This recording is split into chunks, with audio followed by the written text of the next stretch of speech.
At one point, we saw a woman running into the area behind me, and then just a couple moments later, we saw her fall to the ground, screaming and crying. She woke up when she heard the storms shattering the windows in her home. She came outside and noticed that was honestly one of the smaller problems she was going to have to deal with. A car was traveling at a really high speed northbound on Taylor Boulevard.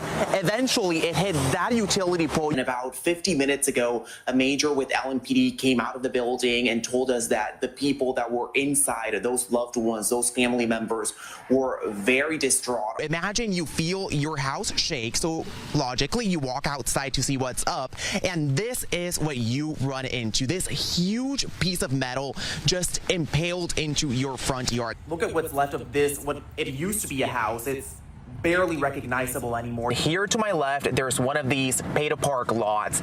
To my right, basically across the street, there's another one. Jose is my Puerto Rican brother, and there are a lot of Puerto Rican jockeys here for the Kentucky Derby weekend. As the News Scots would have it, there's not a single person out here, and the splash pads are turned off. So I'm gonna do a little bit of magic. I'm gonna go ahead and turn them on. Hopefully, that'll get some people out here for our 6 o'clock live shot, and we can have a little bit more of a party.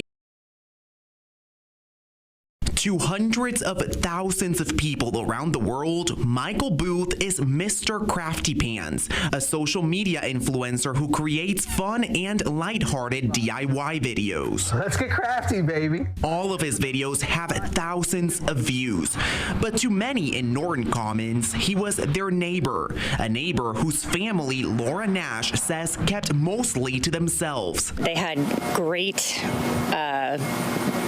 decorations, holiday decorations on their house. But neighbors might be looking at the house with the holiday decorations differently now.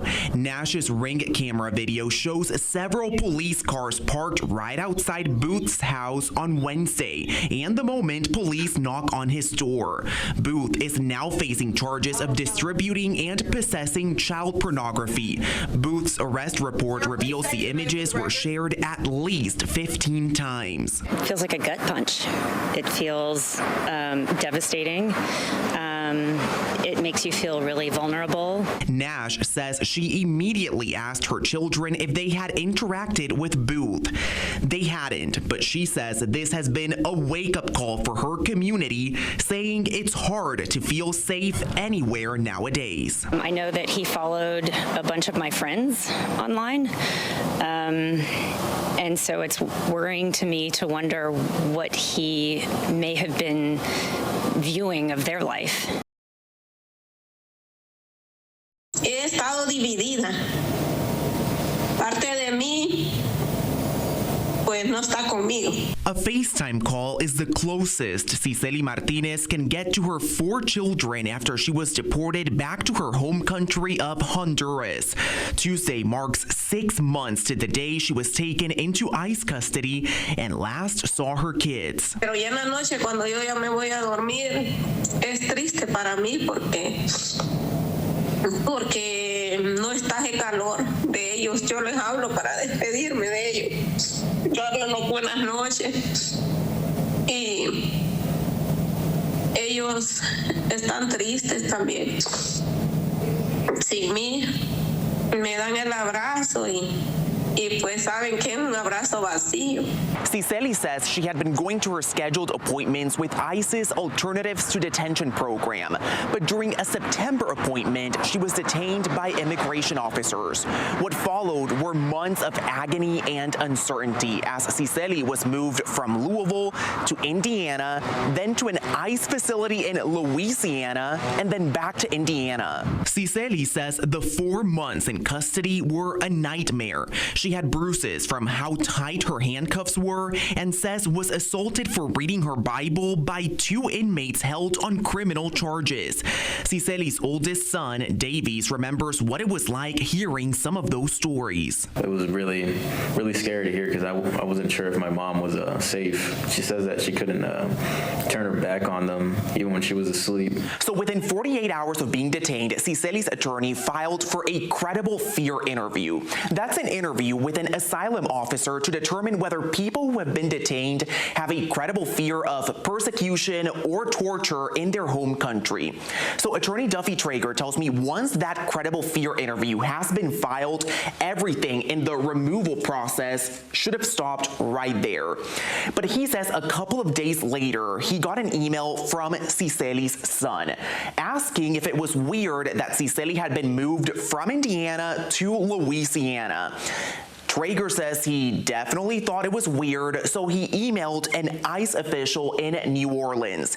That ICE official told him that if it hadn't been for Traeger's email alerting them of a mistake, Cicely was already on a plane and would have been flown to Honduras without her credible fear interview. And Traeger says that's just too close for comfort. That requires that, her son be on it and email me and know that that is strange. It requires that her attorney actually check his email on the weekend.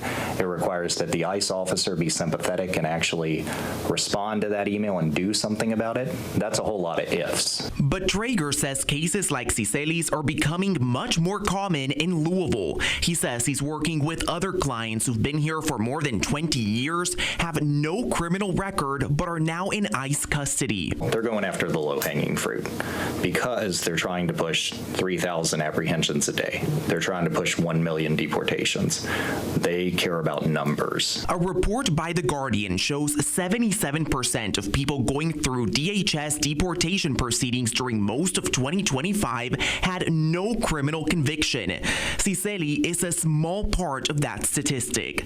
Now thousands of miles away and dreaming of the day she is reunited with her children. Yo le pido a Dios que me dé la vida para yo poder verlos a ellos. Like what you use to sand it down. It could be smoother. It's fun doing things that other kids can't do. I learned how to use different saws.